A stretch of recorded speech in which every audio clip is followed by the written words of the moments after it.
Olá!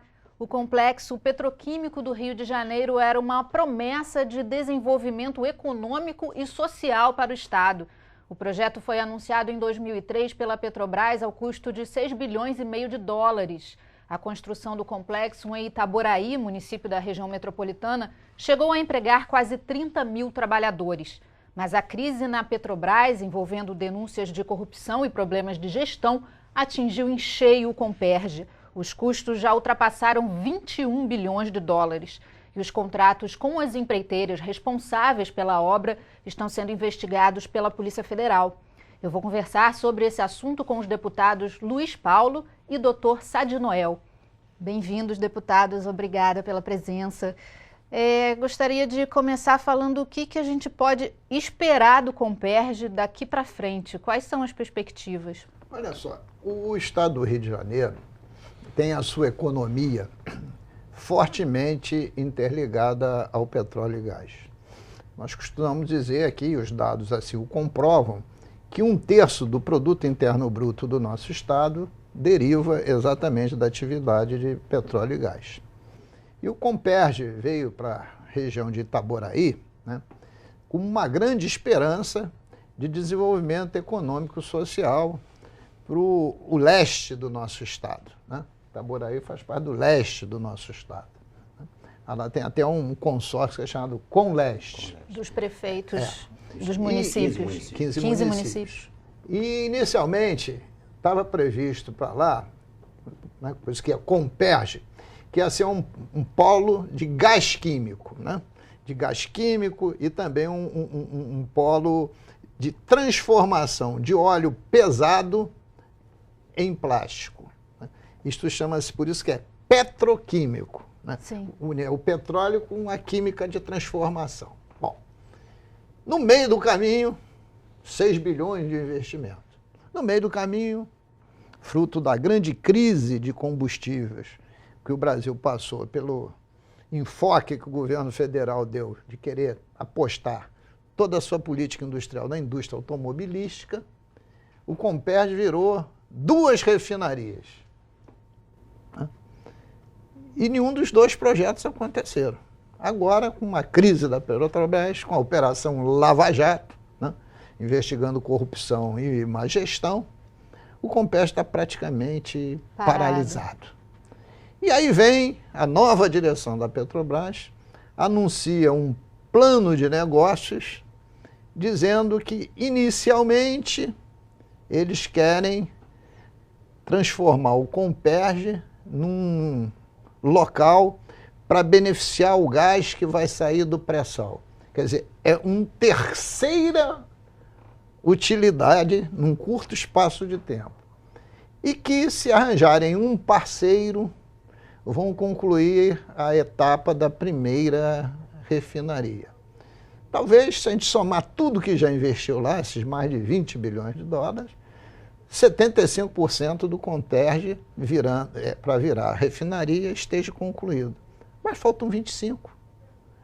E aí é que é o nosso drama. Está desempregando, não está cumprindo as obrigações ambientais, não está gerando riqueza nenhuma e está levando não só Itaboraí, mas toda aquela região para um buraco imenso. E é sobre isso que o Parlamento Fluminense cada vez vai se posicionar mais fortemente para ver se a Petrobras dá prioridade devida ao Comperj. Afinal, quem inventou o Comperj foram eles. Deputado, o senhor é de Itaboraí, né? Qual é a situação da cidade atualmente? A situação da cidade hoje está muito precária. Hoje, o desemprego. Itaboraí, em todas as cidades do Brasil, foi a 6ª que mais demitiu em 2014, perdemos quase 7 mil postos de trabalho. Itaboraí hoje vive um assolamento gravíssimo da violência. Hoje a saidinha de banco é quase comum, Luiz Paulo, hoje em Itaboraí, devido à falta de emprego, muitos moradores de rua. E a gente está com uma crise muito grave. Foi aberta uma estrada recentemente para trazer os equipamentos dos portos do Rio, ou o que foi feito em São Gonçalo para os equipamentos do Comperj. É uma estrada que sai de São Gonçalo, que liga a Itambi, que é um dos distritos da nossa cidade, que está sendo ali um fomento da criminalidade do chamado Morro do Salgueiro, em São Gonçalo, Luiz Paulo, aonde ontem, essa semana, há 3 dias atrás, faleceu uma policial que é nascida e criada em Itaboraí, na região de Itambi. É onde chamam de Estrada do Comperge. Estrada do Comperge, que é ali por trás do polo industrial de Guaxindiba.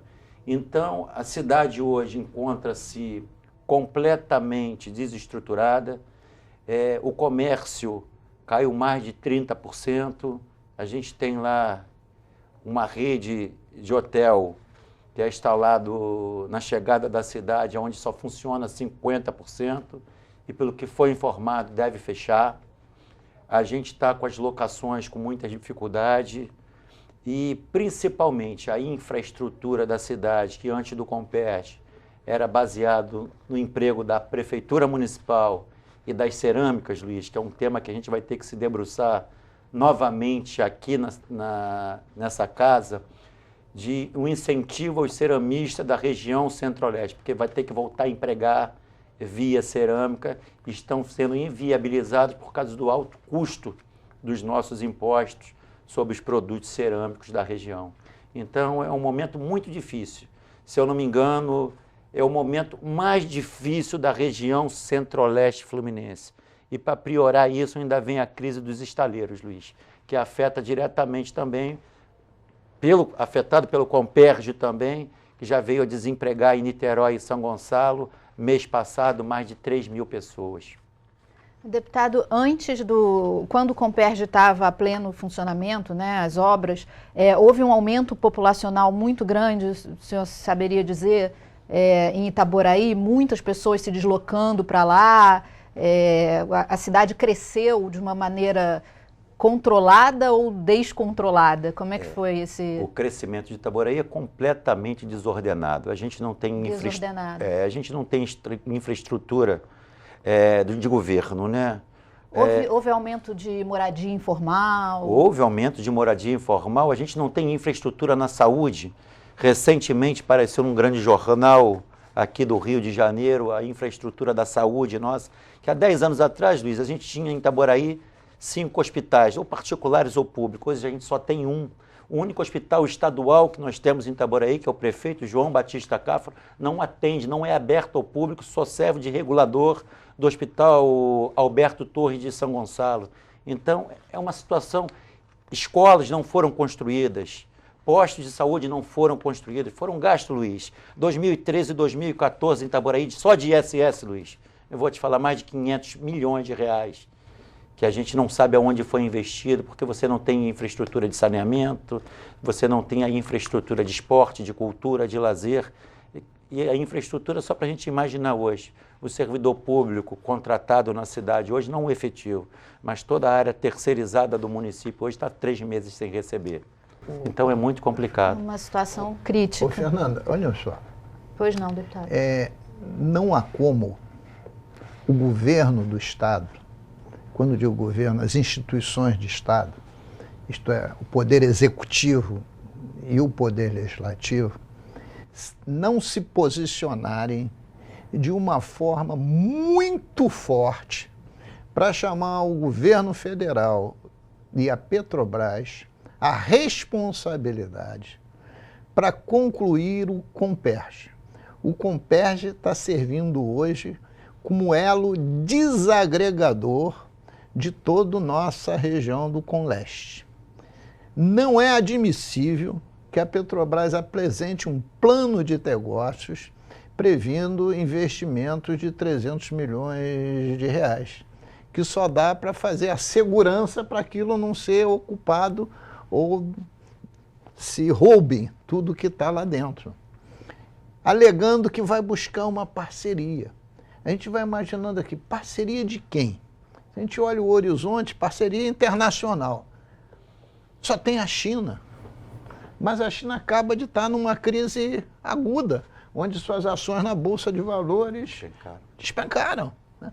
Então, eu acho que compete ao governador, compete ao Poder Legislativo, cobrar isso com muita insistência.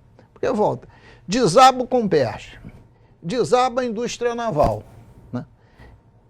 Quem mais perde com isso, além da economia? Os municípios do leste fluminense. Porque os estaleiros, um pedaço está em Angra, mas os outros estão ali no fundo da Bahia. Né? Então, e afeta que municípios mais basicamente? Os mais frágeis, que são São Gonçalo e Itaboraí. E eu acho que a gente tem que se rebelar contra esse estado de coisa. Até porque o governo mandou para casa um projeto de lei antes da Petrobras anunciar o plano de negócio, postergando, né, os incentivos fiscais para o Comperj. Esse projeto foi emendado. Postergando a data, jogando para 2019. 2019. Bom, porque estava anteriormente previsto para 2017. Emendamos o projeto, saiu de pauta, foi a reunião do Colher de Líderes para discutir as emendas. Ele, olha, está postergando, tá, muito bem. Adiando, mantendo os incentivos fiscais. Mas quando é que o Comperj vai ficar pronto? Aí o que foi dito e foi escrito. Porque o projeto que veio do governo dizia respeito só a refino. Aí o secretário nos informou que no primeiro momento seria concluir a refinaria, o secretário de Fazenda, e no segundo momento transformar, beneficiar o gás que deriva lá da exploração do pré-sal, beneficiamento desse gás. Então nós fizemos a questão de botar, não uma refino, botarmos exatamente refino petroquímico. Né? Ora, logo e assim a mensagem foi aprovada. Vem o plano de negócio, é justamente o oposto. Primeiro eles vão fazer o beneficiar o gás, para depois concluir a refinaria. Beneficiar o gás não gera emprego, nem gera renda para o estado do Rio de Janeiro. E o refino, claro que gera. Né? Porque você cobra o ICMS na produção ali da refinaria. A lei do ICMS é isso. Você tem que cobrar o ICMS na hora que a refinaria vende para as distribuidoras. Então, é inaceitável uma situação dessa.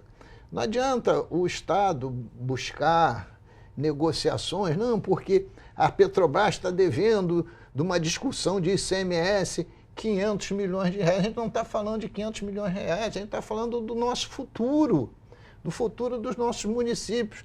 Não tem Estado forte com município fraco. Há 8 anos atrás, ou 6 anos, sei lá, 6, 8, quando se anunciou aqui, Sadi Noel, o governo Lula ainda, anunciou que ia fazer o Comperj em Itaboraí, eu aprovei e instalei aqui uma CPI, que era a CPI, que ficou todo mundo rindo, que era para que a gente trouxesse o Estado aqui, para que ele definisse em relação ao Comperj e outros polos industriais, mas principalmente o Comperj, o que ele ia fazer em termos de infraestrutura para minimizar o impacto que o Comperj iria trazer. Os anos passaram, a CPI foi feita, teve relatório, etc, etc. E tudo aquilo que o governo do Estado e o governo federal deveria fazer, não fez. E pior ainda, começou uma obra que agora não tem prazo para acabar. Porque se eu for lá no plano de negócio, quando é que está concluso o Comperj? Ninguém sabe. Estamos em busca de uma parceria. Deputado, eu vou pedir para a gente fazer um intervalo breve, nós voltamos já já, é só um minutinho.